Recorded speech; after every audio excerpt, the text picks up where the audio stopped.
welcome back to my channel and to another weight loss video. It has been a hot minute since I did one of these, and mainly because I have been doing it for so long now. I don't feel like I'm on a weight loss journey. This is just my life. But it had occurred to me that I hadn't updated you guys for ages. As it's Christmas as well, this is the time where everybody is tested with your weight loss journey. We'll go into it, but this is a very testing time for everybody, including myself. So I wanted to talk some weight loss. So a bit of a disclaimer, a bit of a trigger warning. We will be discussing weight loss, and I will be talking about how I achieved my weight loss. I will be throwing some tough love in there as well. So I hope you're not easily offended. This isn't intended to offend anybody, but I needed to hear the tough love. So I'm going to share my experiences and what worked for me with you, so stay tuned. My name is Kath. I post videos here on YouTube every Sunday, usually mainly about beauty, but I have been on a weight loss journey now for a couple of years, and I have lost a total of 2 stone 9 pounds. That's around 22 kilograms, I think. And I'm just here to share my experience with you and what's worked for me over the last 18 months or so. So guys, let's get into the video. As we go through the video, I'll just insert some pictures of my befores so you can get what we're talking about. But if you've not watched me before, I have a playlist of all of my weight loss videos. I started filming and documenting my weight loss on YouTube. I think I'd been going to Slimming World for like 3 or 4 weeks when I started talking about it. But very quick backstory. I started my weight loss journey at 12 stone 2 pounds. That's what I weighed in at my very first time at Slimming World. I am 5'3.5", and I was a size 14 to 16. I say that because my 14s were tight, so I was a 16, but a 14 to 16. Now, that was in May 2022, I started that journey. Now, December 23, I am 9 stone 6 pounds. I am still 5'3.5", and I'm a size 8 to 10. So, considerable change. Not all down to Slimming World, but we'll get into it. So I lost 2 stone with Slimming World in 3 months. I started in May. I hit my target on the 31st of August 2022, and I have been maintaining that and losing that ever since. So I hit my target 10 stone. So I'm now 8 or 9 pounds underneath that. When I started Slimming World, I've always been a gym person anyway, always. So when I started losing weight with Slimming World and still going to the gym, the two just went hand in hand. There is an old saying, and it's a really good saying: you get slim in the kitchen, you get fit in the gym. And that's true to a point. But when I hit my target, I was still doing the Slimming World plan, but having my healthy extras that were extra and having a bit more freedom in my diet. But I'm still going to the gym, and over time I've increased my cardio. I'm doing more weightlifting. My body shape has changed drastically, and again I'll show you photos. So to go from a size 16 down to a size 8 essentially, it's a lot, and I've lost 10 centimeters around my waist due to that's my belt size. I know that now. So it's a lot of weight. My arms are really slim now. Like, my whole body shape has changed, and that's down to the gym. But the weight loss is down to Slimming World. So when I talk about challenges at Christmas and staying strong, you have to keep in mind why you started this journey. If you walk through those doors at Slimming World and get on those scales, that's scary. People don't give people credit for that. That takes guts. And for you to get to that point where you make yourself go to a club to address your weight issues, that's a big deal. Now, when you commit to it and you go weekly and you get to know people and it's fun and it works, you know, if you stick to the plan, it works. The days you don't stick to the plan and you gain weight, you know why you've gained it. Don't bullshit yourself or anybody else. You know, if you step on those scales and go, oh God, I was on plan all week, I've gained 3 pounds. you know that's not true. Unless it's time of the month or something like that, you know why. That's the tough love. Now, the thing with Slimming World and gym and everything is consistency is key. You cannot skip a week of Slimming World. When you're doing Slimming World all in, you can't skip a day of Slimming World. Same with the gym. If you commit to however many days a week you need to go, I need to go 3 days a week. Doesn't matter which 3, but I have to go 3 days a week. I have been doing that every week for as long as I can remember. And I'm talking before Slimming World, like back in the day where I thought going to the gym would make you thin. It doesn't. You can eat whatever you want and work out. It won't counteract that, however much you work out. If you're eating X amount of calories that are a lot of calories and you're burning off half of those in the gym, you're never going to get skinny by going to the gym. Sorry to break it to you. Trust me, I had been doing that for 20 years and I am the slimmest I have been now since I was 20. I'm 45 nearly now, I'm 44, and I started going to the gym when I was 19. I have not skipped a year of a gym membership since that time, and I have never been this slim. So believe what you want about the gym, it doesn't work for weight loss. And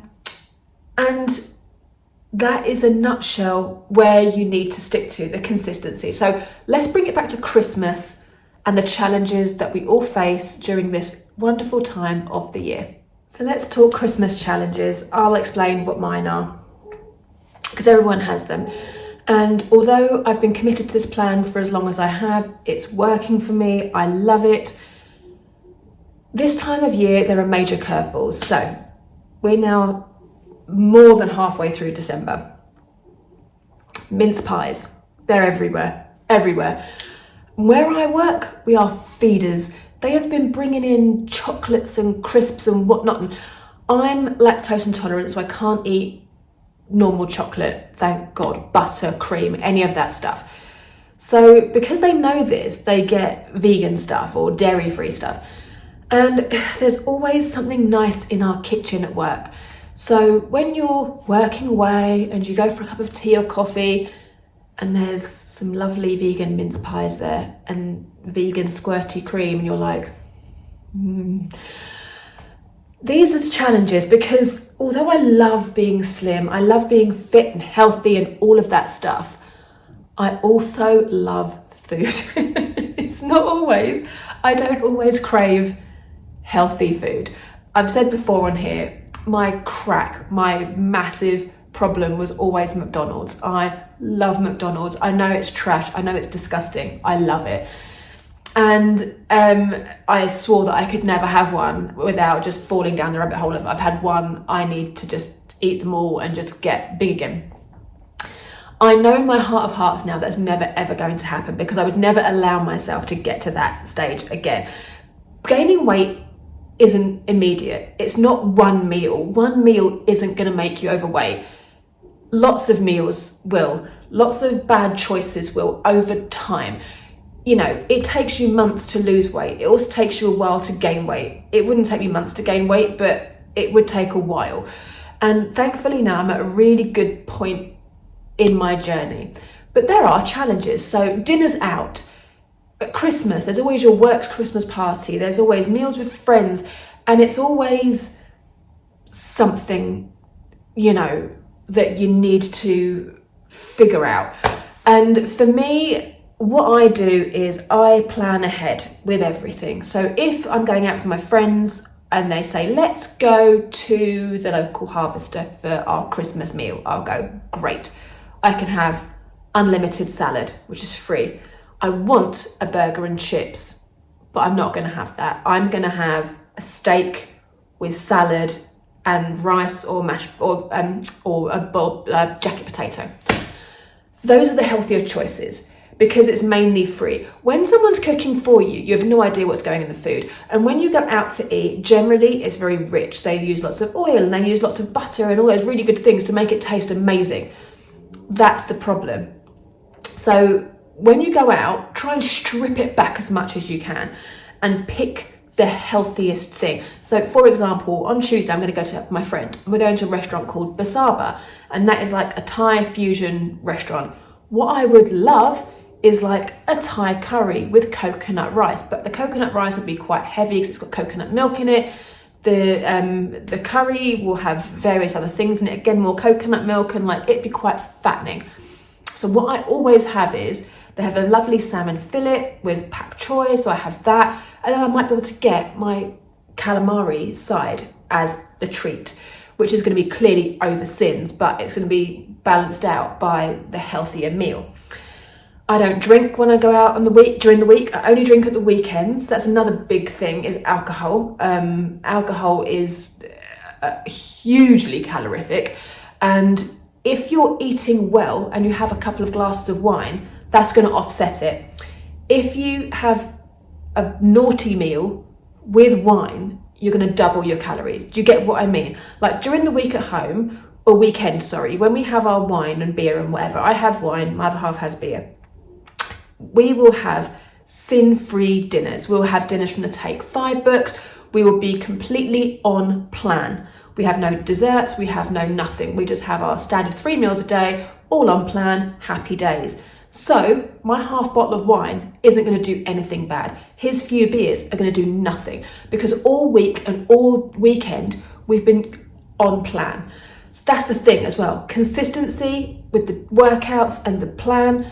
But if you know you're going out on Friday night with your girlfriends, male friends, whatever, all week, stick to plan 100%. Even at Target, I'm allowed 2 days of 30 sins. If I know I'm going out that weekend, I won't do that. I will stick to plan 100%. I might lose a couple of pounds, but then when I go out to eat, it's completely guilt-free. And I'm not saying that I go out and stuff my face. I don't go out and eat everything. I don't have all the fried food. I don't do that. I still make the good choices, but I don't care. It doesn't do anything bad. One meal isn't going to make you gain weight of a massive amount. So that's where the tough love side comes in, is that when you're out and you have a glass of wine, you think, oh, that dessert's fine, I'm gonna have that. And you go, ah, and it's just all relaxed. Always think in the back of your mind why you're doing this. Another harsh fact for you: when you've eaten something you know is off plan, you know you probably shouldn't have had it, do you feel guilty? Does that take away from having it? Because if you eat something and go, oh, that's great, in the moment when all the endorphins are going and the sugar's hitting your head and all that stuff, you feel great. The second that plate is empty, do you go, shit, I've just blown my whole week. I've just gained a pound. Oh no. What do? Do you think, oh well, I've eaten it? Or then do you think, well, I've blown that meal, who cares, and then go wild? Because that is where you need to really dig deep in here and think, do I want this? Because if you really want it, you will do it, regardless of peer pressure, regardless of meals out, regardless of Christmas, New Year, whatever the occasion is. There's always going to be an occasion. There's always something to do. There's always somewhere to go. There's always a dinner, a birthday, Christmas, Hanukkah, whatever. There's always something. And that's what you need to ask yourself, is how badly do you want it? Are you going to stick to it? Because for me, that was my why. Why am I doing this? What is my end result? Once I had that end result in my head, nothing was going to stop me. Nothing.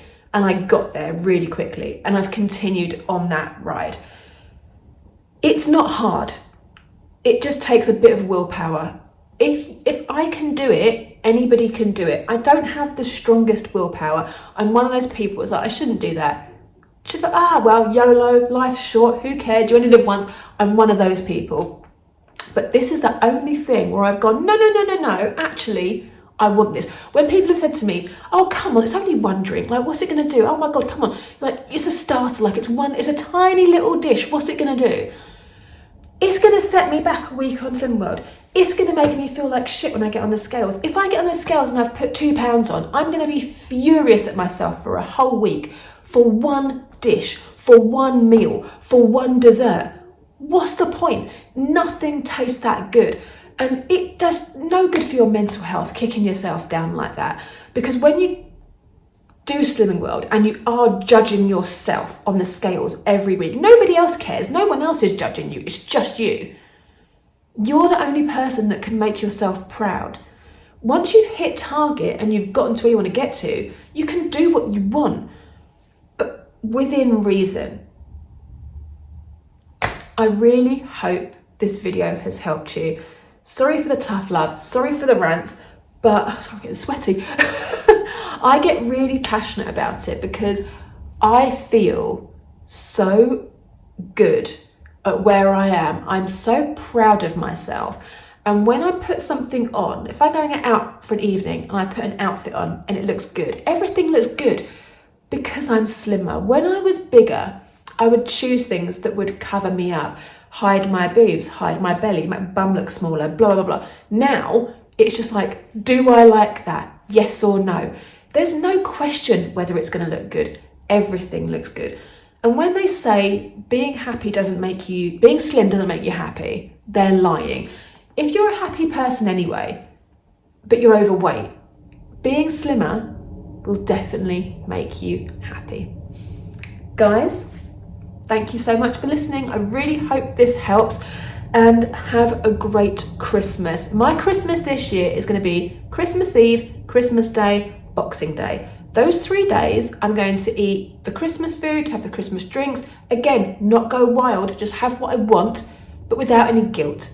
Then I'm going to get back on it straight away on the 28th. 100% back on it. Christmas, what's that saying? Let me leave you with a saying. This is amazing. Hang on. Let me get it right because it's very confusing.